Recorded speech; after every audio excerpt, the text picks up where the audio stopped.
বছরের পর বছর অবহেলায় পড়ে ভাগীরথীতে ডুবতে বসেছিল লঞ্চ দুটি। অবশেষে হুঁশ পেল প্রশাসনের। নবাবদের শহর ঘুরে দেখতে প্রস্তুত করা হলো লঞ্চগুলিকে। 2019 সালে মুর্শিদাবাদের বিভিন্ন ঐতিহাসিক স্থান যাতে পর্যটকরা আরামে ঘুরতে পারেন সেজন্য উদ্যোগী হয়েছিল রাজ্য পরিবহন দপ্তর। বহরমপুরের বিভিন্ন ফেরিঘাটের মালিকদের হাতে তুলে দেওয়া হয় মোট 3টি লঞ্চ। কিন্তু তেলের খরচ সামাল দিতে গিয়ে হিমশিম অবস্থা। শুরু হতেই বন্ধের মুখ দেখে লঞ্চ।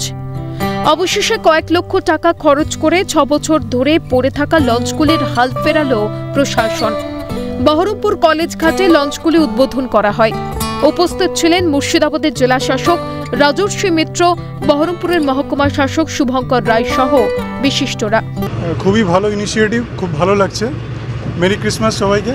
নতুন একটা এক্সপিরিয়েন্স হতে চলেছে, আশা করি এটা সবাই খুব পছন্দ করবে। 25শে ডিসেম্বর নতুন লঞ্চ পেয়ে বেজায় খুশি পর্যটকরা। শীতের মরশুম মানেই ছুটির দিন। বনভোজন করতে আর ছুটি কাটাতে নিজের শহর ছেড়ে অন্য শহরতলি ঘুরে দেখার মরশুম। তাই পর্যটনের কথা মাথায় রেখেই উদ্যোগী প্রশাসন। বহরমপুর কলেজ ঘাট থেকে লালবাগের ওয়াসিফ মঞ্জিল পর্যন্ত চলবে এই লঞ্চ দুটি। ভীষণই ভালো লাগছে, ফার্স্ট টাইম এক্সপিরিয়েন্স, এটুকুনি বলার। খুবই ভালো এক্সপিরিয়েন্স দেখছি, এবার আগে দেখা যাক। জেলা প্রশাসন সূত্রে জানা গিয়েছে, প্রশাসনের কাছ থেকে অনুমতি নিয়ে পিকনিক সহ বিভিন্ন উৎসব ও অনুষ্ঠানের জন্য লঞ্চগুলি ভাড়া নিতে পারবে আমজনতা।